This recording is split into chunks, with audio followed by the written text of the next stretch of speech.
Welcome, collector. This is an interesting day in the archive, as today brings a true curiosity. What you see before you is a hilt devoid of history, no lineage, no master, no legacy carved into the chronicles of the galaxy, yet we recognize it instantly. I have acquired this peculiar object to answer a single question.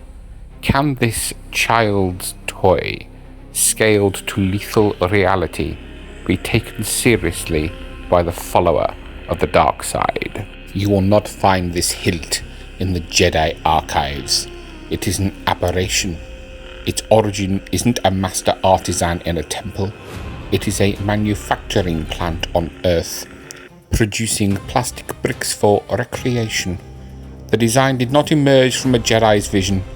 It was optimized for injection molding, designed specifically for clunky two-fingered plastic hands.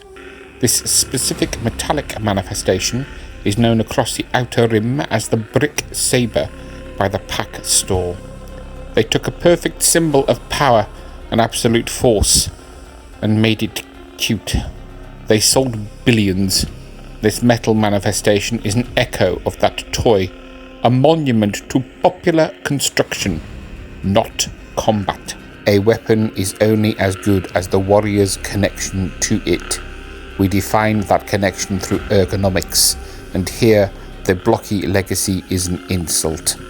The entire hilt is framed by an absurdly oversized emitter at the top and a sharp blocky pommel at the base. In a duel, these protruding geometric extremes compromise fluid movement instantly. It is awkward, unbalanced, and sharp where it should be smooth. The only defense for this design is that being constructed of a machined metal, it is robust. It is a brutal simplicity, like the club made by a primitive tribe that once saw a weapon from a more civilized age. The ultimate measure, of course, is function. Once we tolerate the grip, we find standard modern internals. A fully removable chassis with a Proffie 2.1 signboard. The more astute observers amongst you will recognize that this core is also used in another Pach Store Saber in the archive, the Kit Fisto.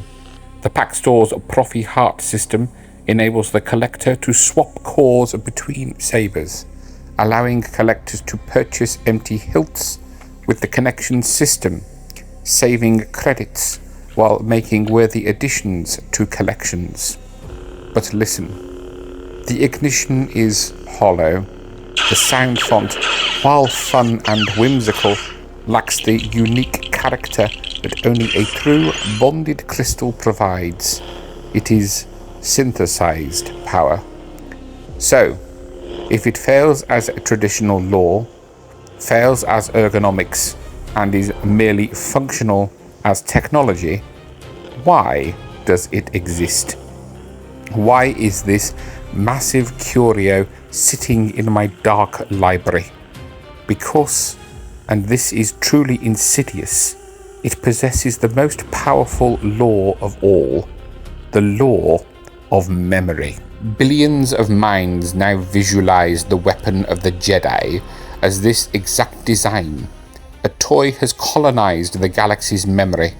It has forced this geometric anomaly into a physical reality. A fictional design from a simulation inspired by a plastic toy, which inspired a real lethal metal artifact. The circle is complete. This hilt is the ultimate manifestation of meta commentary. My verdict? It is a fascinating historical footnote, a curiosity. I can respect the engineering required to realize such an impractical shape. I respect its sheer iconic power. Even a peasant on a moisture farm understands what this object represents. But for a serious user of the Force, for a true Sith seeking to dominate and control reality through a unique bond with their focus, absolutely not. This is a weapon for a collector, not a conqueror. It belongs on a shelf, not on a battlefield. It is an echo, and echoes cannot replace the absolute scream of power.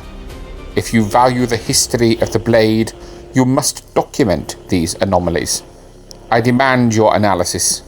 Descend into the comments section right now and state whether this blocky relic deserves a place among true weapons, or if it belongs in the scrap heap of history. Subjugate the subscribe button to my absolute will to ensure that you do not miss the next archival evaluation. Peace is a lie. There is only the law.